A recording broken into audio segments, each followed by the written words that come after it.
Friends, आज मैं तुझे स्टैंडर्ड 9 क्लास का हिंदी व्याकरण को समझाने जा रहा हूँ। आज का विषय समास, समास की परिभाषा एवं उनके प्रकार। समास के बारे में तुम लोगों ने पहले भी पढ़ा होगा। दो या दो से अधिक शब्दों के मेल से नए शब्द बनाने की प्रक्रिया को समास कहते हैं, जैसे राजपुत्र, राजा का पुत्र आदि। या इसको इस प्रकार से भी कर सकते हो, दो या दो से अधिक पद बीच की विभक्ति को छोड़कर आपस में मिल जाता है, उसे समास कहा जाता है। जैसे राजपुत्र, राजा का पुत्र, ये राज का जो है ये विभक्ति हुआ, वो मिट गया। इस प्रकार से समास की परिभाषा इस प्रकार से तुम लोगों ने समझ गया होगा। समास की विशेषताएं। समास, देखिए, कुछ समास को समझने के लिए उसकी कुछ विशेषताओं पर भी ध्यान देना होगा आपको। नंबर 1, इसका विशेषता क्या है कि समास में दो पदों का योग होता है। समास में क्या होता है? दो पदों का योग होता है, मिलता है। दूसरा, दो पद मिलकर एक नए पद का रूप धारण कर लेते हैं, इसे समस्त पद कहा जाता है। दो पद मिलकर एक नए पद का निर्माण करता है, रूप धारण करता है, इसे समस्त पद कहा जाता है। तीसरा, समस्त पद में पहले पद को पूर्व पद तथा बाद के पद को उत्तर पद कहते हैं। समस्त पद में पहले पद को पूर्व पद तथा बाद के पद को उत्तर पद कहते हैं। चौथा, दो पदों के बीच विभक्तियों का लोप होता है, जैसे पूर्व पद, उसके बाद उत्तर पद, उसके बाद समस्त पद। पूर्व पद में देखो रसोई, या उत्तर पद में देखो घर, समस्त पद क्या बन गया? रसोई घर। जल, पूर्व पद हुआ पहले, उत्तर पद में मग्न, यानी जल मग्न हो गया। या फिर ग्राम को गत, यानी ग्रामगत, ग्राम को जाने वाला। इस प्रकार समास की विशेषता कुछ अलग है।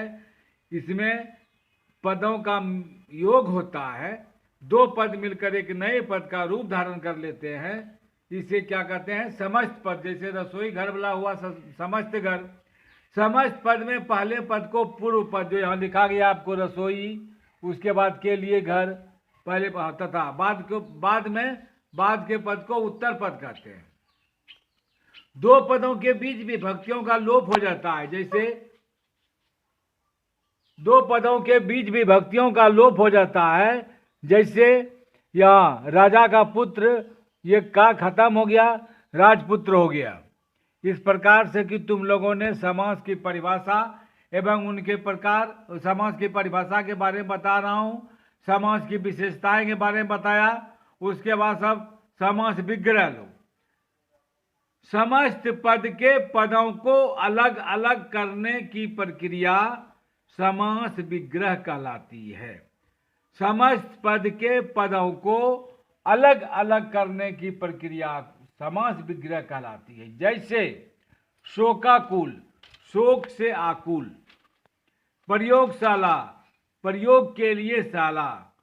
इस प्रकार से तुम लोगों ने समास विग्रह भी समझ लिया। समास की विशेषताएं जो 3-4 प्रकार का बताया, समास की परिभाषा बताया। अब तुम्हें समास के भेद बताने जा रहा हूं। समास के 6 भेद होते हैं। समास के 6 भेद होते हैं।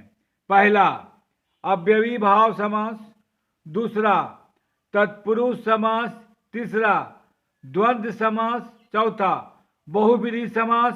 पांचवा, कर्मधारय समास। छठा, द्विगु समास। इस प्रकार से पहला अव्ययीभाव समास, दूसरा तत्पुरुष समास, तीसरा द्वंद्व समास, चौथा बहुव्रीहि समास, पांचवा कर्मधारय समास, छठा द्विगु समास।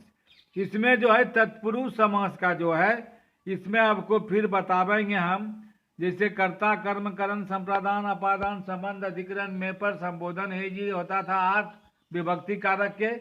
इसमें तुमको कर्ता को छोड़कर करण संप्रदान अपादान संबंध अधिकरण ये 5 टोक पढ़ना होगा, इसलिए कर्मधारय समास में। और सभी का एक ही अव्ययी भाव का भी एक ही समास है। तत्पुरुष का इसका भी प्रकार नहीं है, द्वंद्व समास का इसका भी प्रकार नहीं है, बहुब्रीहि समास इसका भी प्रकार नहीं है, हाँ कर्मधारय समास का प्रकार नहीं है, द्विगु समास का प्रकार नहीं है। हाँ सिर्फ आपको तत्पुरुष समास का प्रकार, जिससे कर्ता ने कर्म को करण से संप्रदान को के लिए बताया, अपादान से संबंध काके की अधिकरण में पर, उसमें दोनों को छोड़ देना है। पहला कर्ता को छोड़ देना है, इधर संबोधन को छोड़ देना है, बच गया आपको 6।